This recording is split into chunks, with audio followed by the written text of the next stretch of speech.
what's the future of the security partnership of the Atlantic partners? What is the future of the NATO? And since Sweden is a NATO member, what does NATO look like in this new world post January 21st? Thank you, Samir. I have to disclose that I'm under strict instructions by Samir. He has forbidden me to mention a certain country because he thinks that I've been talking about it several times. NATO is related to problems that we have a historically with the country that is to the east of NATO.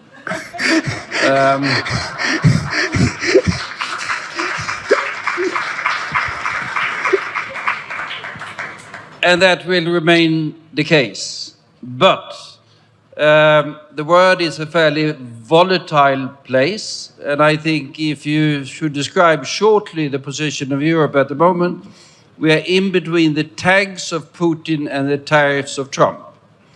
Both are rather fundamental challenges.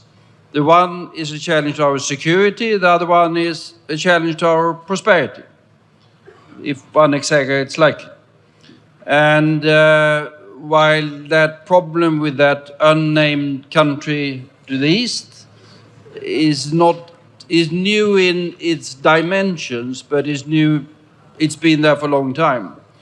Of course, we now have a question for the nature of the alliance, which is rather serious. NATO is still there. I think NATO will remain. But the credibility of NATO as a security provider rests on the reliability and the credibility of the guy who happens to be in the Oval Office.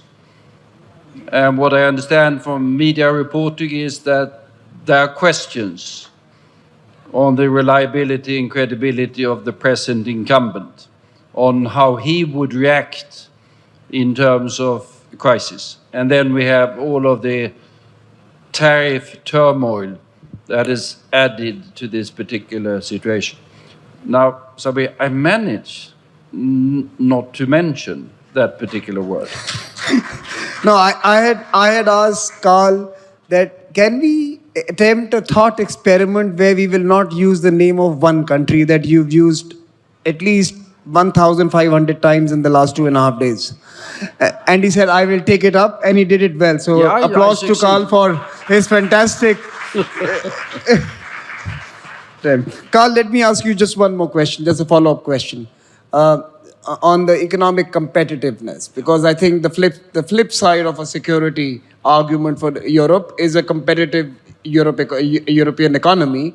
And how is European economy realigning itself or rethinking about its role in the world? Is it buying into your political project? Well, true. That is a major issue, and there's going to be, I think starting tomorrow as a matter of fact, there's another one of these regular meetings between the heads of state and government of the European Union. Competitiveness is the issue on the agenda. There's going to be a lot related to that unnamed country as well, but competitiveness is the issue on the agenda. There have been two major reports that have been commissioned, one both by former Italian Prime Minister for different reasons, Letta and Draghi, with a lot of recommendations to increase the competitiveness. And that has to do with the fact that if we look at productivity, we've been falling behind the Americans for the last 20 years. But if you look at the details of it, it's quite interesting. We've been falling behind them on the digital sector. But the rest of the economy, we are doing as well or even marginally better than the Americans in our industrial sector. And one tends to forget when we discuss our competitiveness problems that in contrast to the US, for example, we don't have a big trade deficit with the world. We are competitive in the sense we have a trade surplus with the rest of the world, which shows that there's some strength. We are the second biggest industrial power in the world, well ahead of the Americans in that particular respect. We are the biggest trading partner of 80 countries around the world. China, 120, United States, 20. So we have a strength to build on, but we're also aware of the fact that we really need to do things to integrate more, invest more in research and development, have better conditions for entrepreneurship, and reach out even more in trading and economic partnerships agreement with the rest of the world.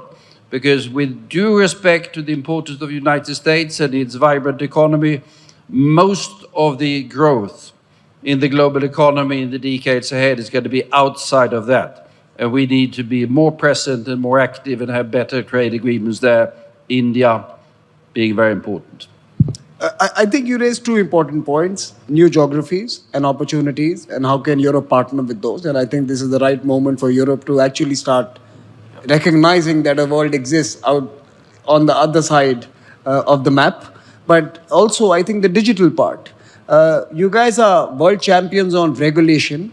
Now we have to try to be nimble and agile on innovation. And I think that's the challenge for Europe. But let me turn to Minister Anna Loerman.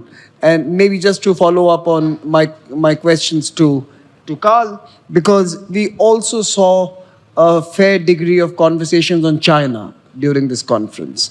A number of questions from supply chains to what's happening in the Indo-Pacific. But even from a European perspective,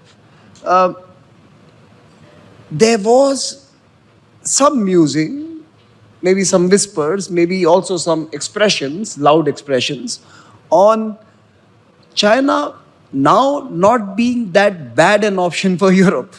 And seeing this moment when there are tensions between the Atlantic cousins as a sign to perhaps deepen your already complex entanglements with China, and perhaps move in the eastern direction. Is that something, how would you respond to that? Well, I think our entanglement with China already is quite deep, and in some parts actually so deep that poses a risk potentially also to us.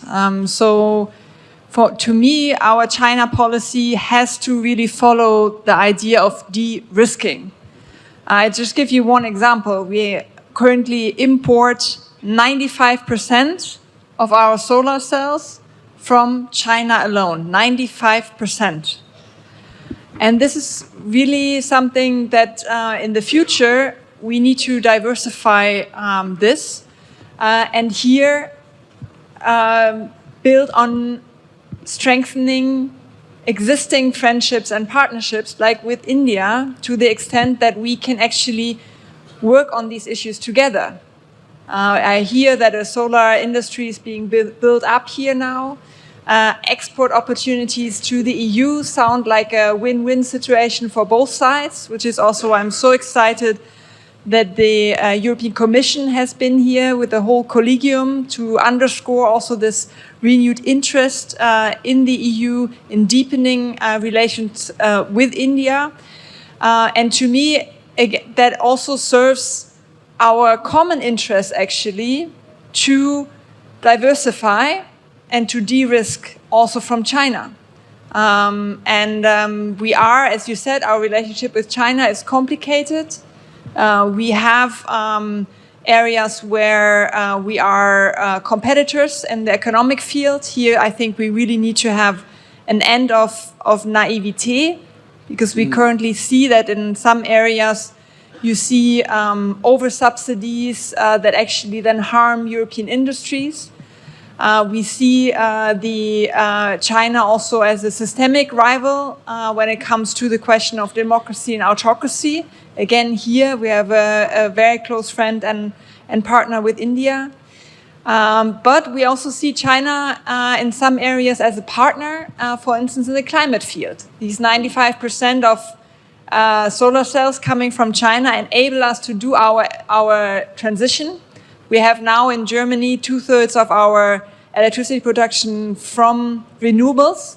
And that is also thanks to Chinese solar cells, we have to say. Mm-hmm. And at the last COPs, we have also been cooperating quite well with China. So There's also this partnership element here, and a lot of room, though, due to this difference, I think, also in fundamental values, to strengthen other partnerships that I very much hope we will be able to do.